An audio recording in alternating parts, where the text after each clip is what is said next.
Hi, it's Mark Bossard, producer of the Pawlik Automotive podcast. We're here with Mr. Bernie Pawlik, Pawlik Automotive in Vancouver. How are you doing this morning, Bernie?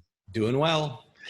So we're going to talk about a Honda Element 2006 that had a clutch release bearing problem. What was going on with this little bit unique vehicle?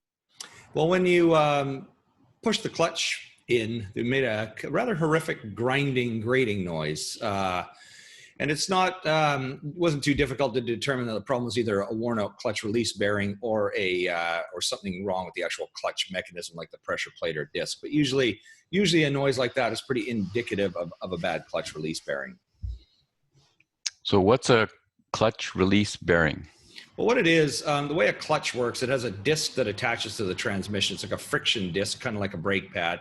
And then there's a flywheel and a pressure plate, which are bolted to the engine. And the pressure plate clamps the clutch disc to between the pressure plate and the flywheel. And the release bearing basically facilitates releasing the pressure plate. So when you push the clutch pedal down, it moves a few parts and pieces, eventually moves the clutch release bearing, which presses against the pressure plate. It's under, there's a lot of force and friction, a lot of movement. This is spinning at the speed of the engine, so it could be anywhere from 500 to 6,000 RPM. So it's got to handle a lot of pressure and speed. So that's what the clutch release bearing is, that sort of intermediary piece. And what was involved with this repair? Well, anything like a clutch release bearing always involves taking the transmission out of the vehicle. So we had to remove the transmission and basically replace the whole clutch. While we're at it, we'll just have a look at some photos. Here's our Honda Element 06. Again, you're saying a unique vehicle, very utilitarian, but practical. Our next photo we'll look at is the worn out clutch release bearing. So this bearing, it sits on it's called the collar in the transmission, and it slides up and down in this piece. And this piece here is what rubs against the pressure plate. And inside, which you can't really see, and normally you can't really see it, there's a number of ball bearings that sit in a race, and they're lubricated, it's sealed. And what's happened with this one, I actually didn't take it quite apart, but the actual bearings there's only about a quarter of as many bearings as supposed to be, because the rest of them have broken and fallen apart.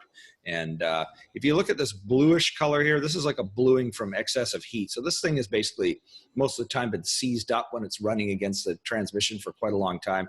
That explains the racket and the noise. And this rough surface is, again, metal transfer that's been transferred from the pressure plate.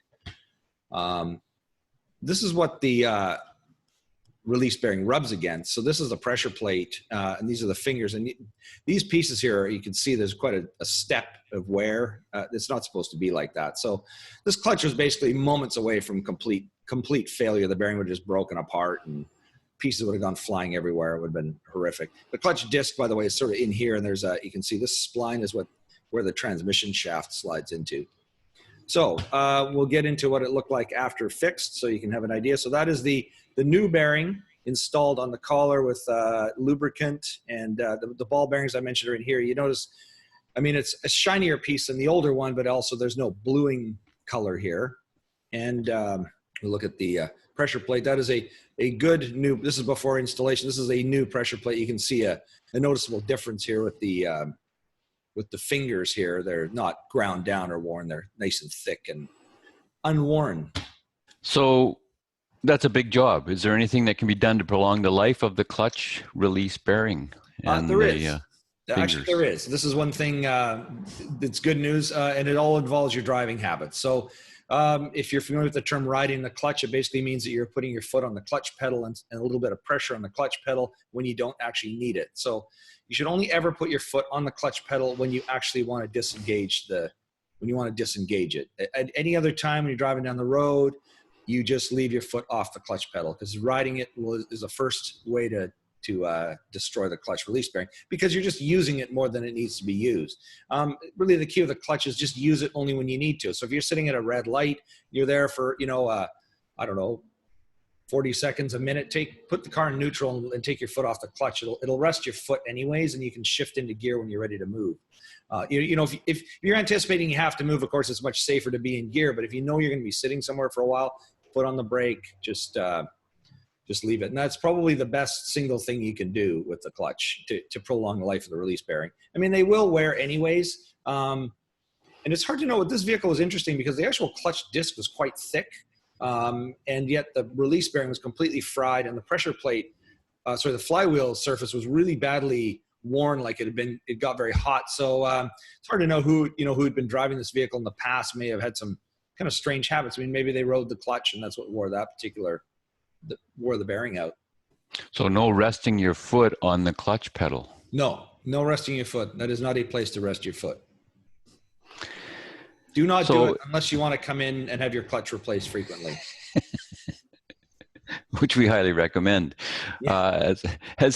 So we talked about the Honda Element being a unique vehicle. How are they for reliability?